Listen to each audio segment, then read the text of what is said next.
नमस्कार, news India के इस खास कार्यक्रम में आपका स्वागत है। मैं हूं विजय त्रिवेदी। कांग्रेस नेता राहुल गांधी के नेतृत्व में निकली कांग्रेस की भारत जोड़ो यात्रा को आज 100 दिन पूरे हो गए हैं। कन्याकुमारी से शुरू होकर कश्मीर में खत्म होने वाली ये यात्रा फिलहाल कांग्रेस शासित राजस्थान में है, जहां मुख्यमंत्री अशोक गहलोत और पूर्व डिप्टी सीएम सचिन पायलट सभी गिले शिकवे भुलाकर राहुल गांधी के साथ कंधे से कंधा मिलाकर चल रहे हैं। इस यात्रा ने अब तक लगभग 2800 किलोमीटर की दूरी तय कर ली है। राहुल गांधी इस यात्रा को बेरोजगारी, नफरत और महंगाई के खिलाफ तपस्या बता रहे हैं, मगर उन्हें इस तपस्या का फल मिलेगा या नहीं, ये तो वक्त बताएगा।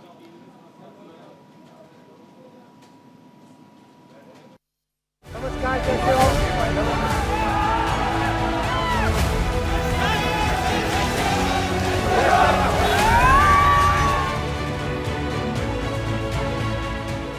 राहुल गांधी और उनकी पार्टी कांग्रेस 100 दिनों से भारत जोड़ो यात्रा पर है और इस यात्रा का 100वां दिन पार्टी के लिए एक माइलस्टोन है। कन्याकुमारी से शुरू हुई ये यात्रा तमिलनाडु, केरल, आंध्र प्रदेश, कर्नाटक, तेलंगाना, महाराष्ट्र और मध्य प्रदेश जैसे राज्यों की खाक छानकर इन दिनों रेतीले राजस्थान को नाप रही है। राहुल की अगुवाई में चल रही इस यात्रा ने अब तक लगभग 2800 किलोमीटर की दूरी तय कर ली है और अब बामुश्किल 800 किलोमीटर की यात्रा बाकी है। राहुल गांधी जनता की नब्ज टटोलने भारत भ्रमण पर निकले हैं। मोदी सरकार के खिलाफ राहुल गांधी के तीखे तेवर नजर आ रहे हैं। नमस्कार, कैसे हो?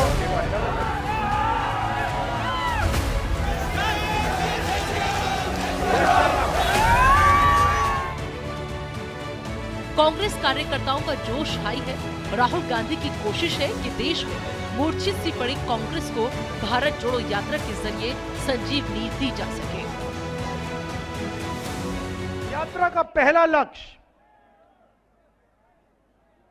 इसका जो नतीजा आ रहा है, जो 5-7 पूंजीपतियों को पूरा का पूरा देश का धन दिया जा रहा है, इसका नतीजा है कि देश युवाओं को रोजगार नहीं दे पा रहा है। मेरे से कन्याकुमारी से यहां तक हजारों युवा मिले हैं, हजारों युवा मिले हैं और सारे के सारे मुझे कहते हैं हमें बीजेपी के, नरेंद्र मोदी जी के हिंदुस्तान में हमें रोजगार नहीं मिल सकता है। हमने इंजीनियरिंग की पढ़ाई की, आज हम ओला चलाते हैं, उबर चलाते हैं या फिर मजदूरी करते हैं। तो पहला मुद्दा भारत जोड़ो यात्रा का बेरोजगारी के खिलाफ खड़े होने का है।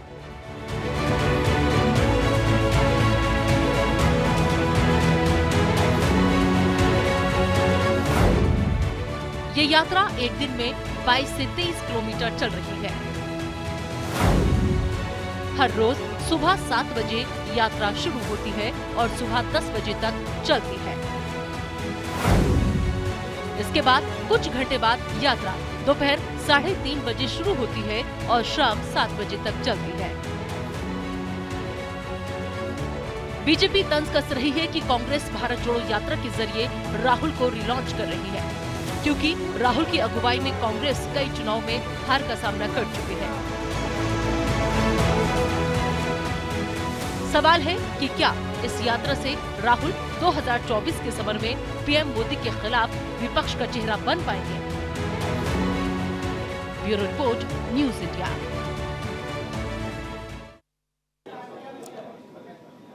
राहुल गांधी जी की यात्रा को 100 दिन पूरे हो गए, 2800 किलोमीटर पूरे कर लिए, करीब 3600 किलोमीटर की यात्रा यानी 3/4 सफर उन्होंने पूरा कर लिया। जब ये यात्रा शुरू की गई तो तमाम तरीके के सवाल किए गए थे, क्या राहुल गांधी यात्रा कर पाएंगे, क्या पैदल चलेंगे, क्या गाड़ी में जाएंगे, कंटिन्यू होगी कि नहीं होगी, चुनाव जहां हो रहे हैं वहां जाएंगे नहीं, तमाम तरीके के सवाल थे। लेकिन उसके बाद भी वो लगातार चल रहे हैं। ये एक बड़ी सफलता कही जा सकती है। कुछ लोग इसकी मान रहे हैं, कुछ लोग इस पर टिप्पणियां भी कर रहे हैं। इस सब पर चर्चा करने के लिए हमारे साथ जुड़ रहे हैं कांग्रेस के नेता आचार्य प्रमोद कृष्णम साहब। आचार्य जी, आपका बहुत बहुत स्वागत है। कांग्रेस के अलावा आप कल की पीठाधीश्वर भी हैं। राहुल जी ने कहा कि ये तपस्या बेरोजगारी, नफरत और देश तोड़ने की जो ताकतें हैं उनके खिलाफ हो रही है। आप पीठाधीश्वर हैं तो मुझे बताइए, तपस्या का फल मिलने वाला है कि नहीं?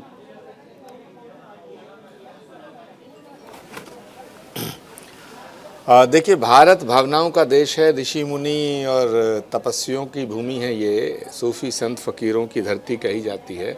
यहाँ कोई भी तपस्या की जाए, कोई भी प्रार्थना की जाए, कोई भी जब यात्रा की जाती है तो उसका फल परमात्मा देता है। ये ऐसा हम लोगों की मान्यता भी है और ऐसा इतिहास भी है। जहाँ तक सवाल है राहुल गांधी जी की भारत जोड़ो यात्रा का, तो राहुल गांधी जी की जो भारत जोड़ो यात्रा है उसका फल तो उसी समय मिलना शुरू हो गया था जब जनता के समर्थन से ये यात्रा में अपार जनसमूह और सैलाब उमड़ने लगा था। तो इसमें कोई शक ही नहीं करना चाहिए कि भारत जोड़ो यात्रा की सफलता से भारत भी मजबूत होगा और कांग्रेस भी मजबूत होगी, देश भी मजबूत होगा और कांग्रेस भी मजबूत होगी। देश भी मजबूत होगा, कांग्रेस भी मजबूत होगी। लेकिन भारतीय जनता पार्टी के नेताओं ने कहा कि भारत तो टूटा ही नहीं है, भारत तो जुड़ा हुआ है, क्या जोड़ने जा रहे हैं राहुल गांधी?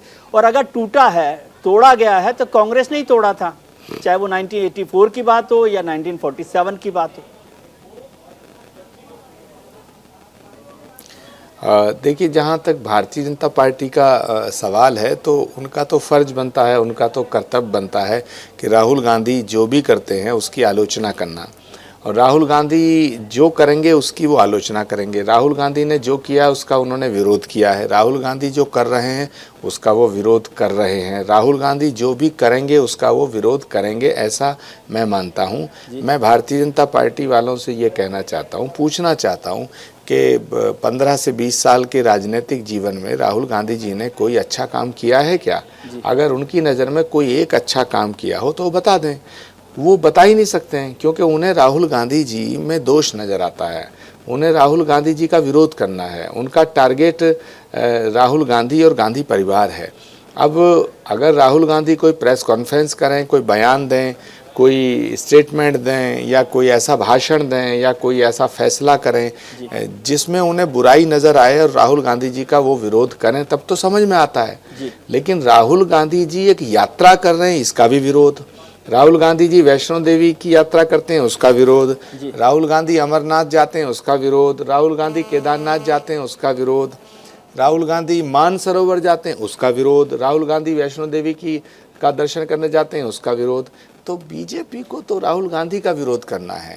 राहुल गांधी में उन्हें पता नहीं क्या नज़र आता है। एक तरफ कहते हैं हम राहुल गांधी जी को सीरियस नहीं लेते, ऊपर से दूसरी तरफ वो राहुल गांधी जी जो करते हैं उस पर वो टूट पड़ते हैं। तो मुझे लगता है तुलसीदास जी ने बहुत अच्छा लिखा है श्री रामचरितमानस में, जाकी रही भावना जैसी, प्रभु मूरत देखी तिन तैसी। तो पूरे देश को राहुल गांधी जी में भारत का भविष्य नज़र आ रहा है, लेकिन बीजेपी को राहुल गांधी जी में खोट नज़र आ रहा है, खूबियां नज़र नहीं आती हैं। तो इसमें मैं क्या कर सकता हूँ? ये बीजेपी का दृष्टि दोष है। जी, बीजेपी का दृष्टि दोष है। आपने प्रेस कॉन्फ्रेंस का जिक्र किया कि राहुल जी प्रेस कॉन्फ्रेंस करते हैं तो भी टिप्पणी कर सकते हैं, ये होता है। आज अभी जयपुर पहुंचे हैं राहुल गांधी और वहां प्रेस कॉन्फ्रेंस भी करने वाले हैं।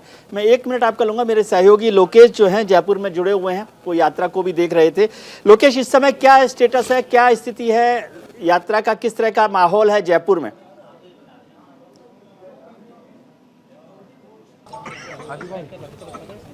जी, आज यात्रा के 100 दिन पूरे हो चुके हैं और सचिन पायलट का गढ़ कहा जाता है दौसा, वहां आज यात्रा ने सुबह प्रवेश किया।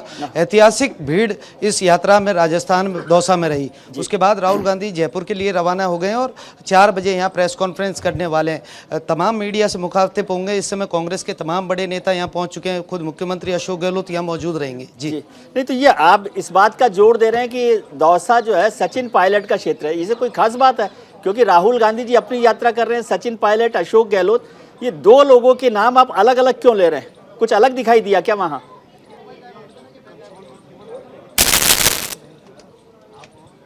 जी बिल्कुल, आज जिस तरह राहुल गांधी की यात्रा दौसा में प्रवेश की तो लंबे समय से सचिन पायलट और मुख्यमंत्री अशोक गहलोत के बीच मुख्यमंत्री के पद को लेकर टकराव था और इस यात्रा में निर्देश जारी किए गए थे पार्टी आलाकमान की तरफ से कि किसी भी नेता के नारेबाजी इस यात्रा में नहीं होगी, केवल राहुल गांधी और भारत जोड़ो यात्रा के जुड़े हुए नारे ही इस यात्रा में लगेंगे। लेकिन जैसे ही दौसा में प्रवेश हुआ, सचिन पायलट को मुख्यमंत्री बनाने को लेकर उनके जो समर्थक थे उन्होंने नारेबाजी शुरू कर दी।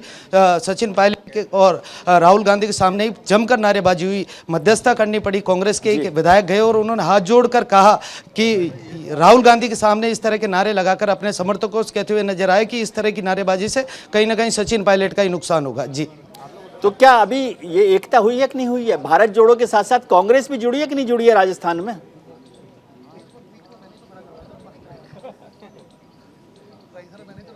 जी फिलहाल तो तस्वीरें देखकर ऐसा नहीं लगता, क्योंकि इस यात्रा के दौरान भी ये दोनों बड़े नेताओं के जो समर्थक हैं वो कहीं ना कहीं अलग अलग नजर आते हैं। और राजस्थान के लिहाज से बात करें कि इस यात्रा के आने से पहले ये सुगबुगाहट थी कि राजस्थान में जो संगठन टूटा है वो राजस्थान में कांग्रेस एक बार फिर से खड़ा कर देगी। आलाकमान लगातार राजस्थान में सक्रिय था, लेकिन उसके बावजूद हम बात करें पिछले पॉलिटिकल क्राइसिस के दौरान 200 विधानसभा क्षेत्रों में ब्लॉक का जो संगठन था राजस्थान भंग कर दिया गया था। सचिन पायलट पीसीसी के अध्यक्ष थे, उसके बाद नई कांग्रेस कमेटी का गठन होना था, लेकिन ब्लॉक का संगठन तक पार्टी राजस्थान में सरकार होने के बावजूद खड़ा नहीं कर पाई। तो एक बड़ा सवाल है कि 2023-24 की तैयारी किस तरह राजस्थान में कांग्रेस कर रही है। जी आचार्य, बहुत शुक्रिया लोकेश आपका, आप बने रहिएगा और अपडेट देते रहिएगा हमें।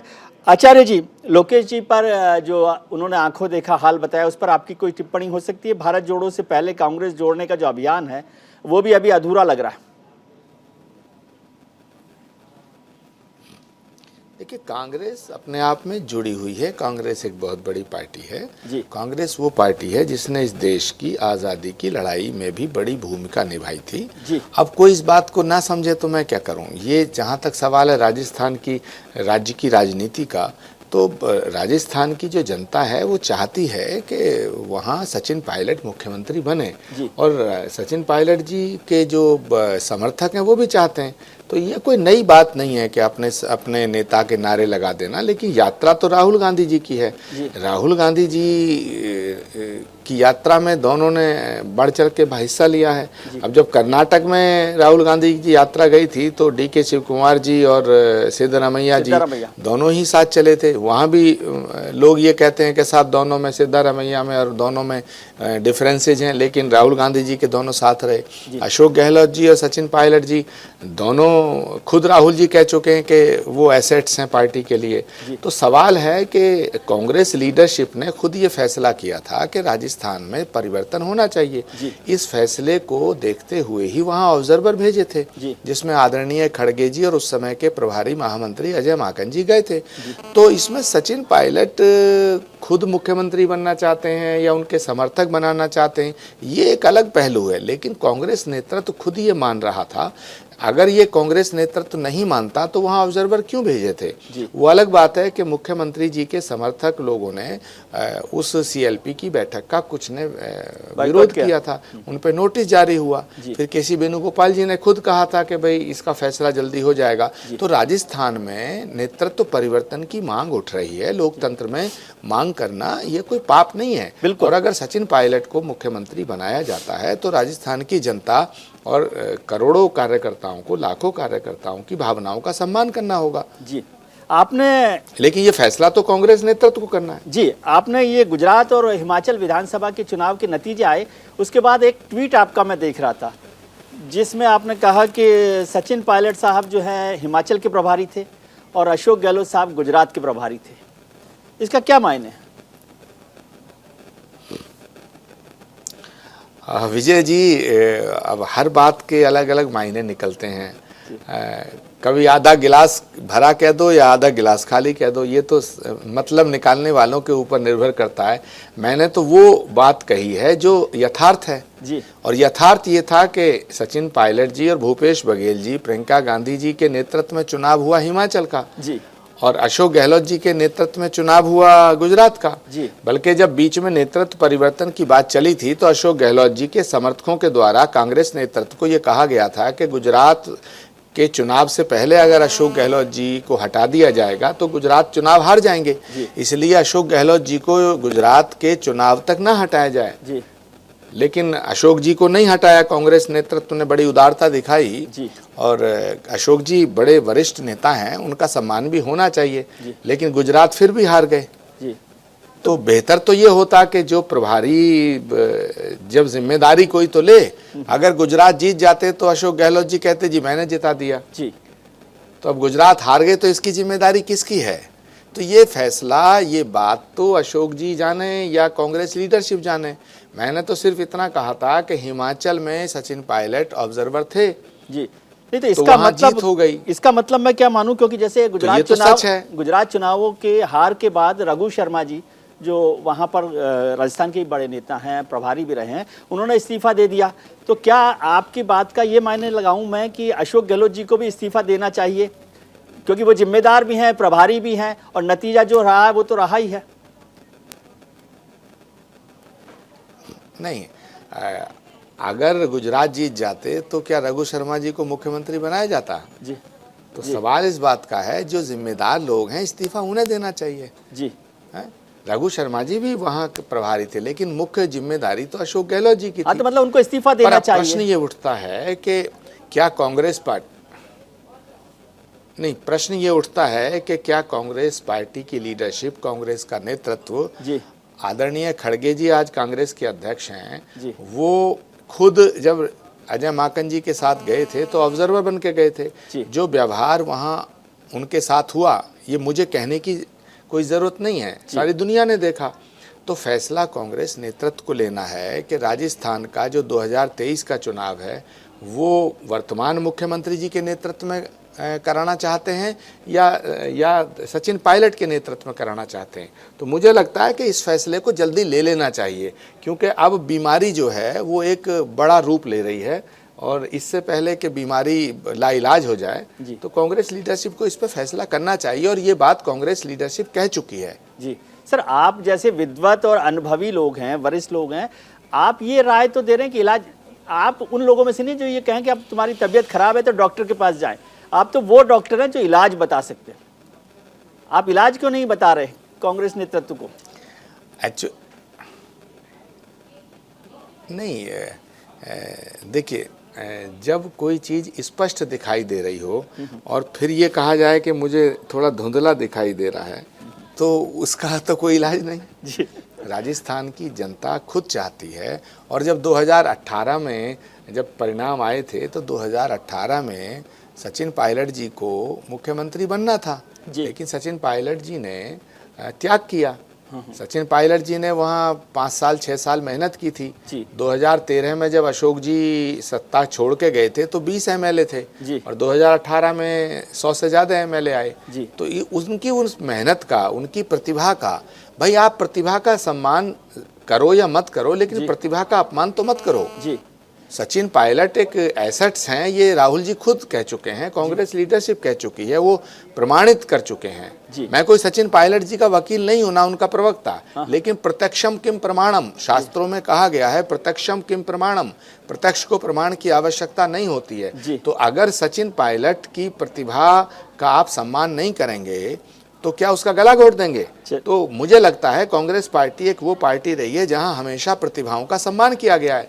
प्रतिभाओं का गला घोट करके कोई पार्टी ताकतवर नहीं हो सकती है। चलिए, बहुत बहुत शुक्रिया सर। वक्त कम है, मैं आपसे और बात करना चाहता था लेकिन वक्त मुझे इजाज़त नहीं दे रहा। आपका बहुत शुक्रिया कि आपने वक्त निकाला। राहुल गांधी की यात्रा आज अभी जयपुर पहुंच रहे हैं, वो कुछ देर में प्रेस कॉन्फ्रेंस भी करने वाले हैं, और उसके बाद 24 तारीख को दिल्ली पहुंच रहे हैं, और उसके बाद उनका 1 हफ्ते का विश्राम है नए साल के लिए। न्यूज़ इंडिया पर खबरों का सिलसिला जारी रहेगा। अभी वक्त एक छोटे से ब्रेक का, तुरंत लौट कर आते हैं।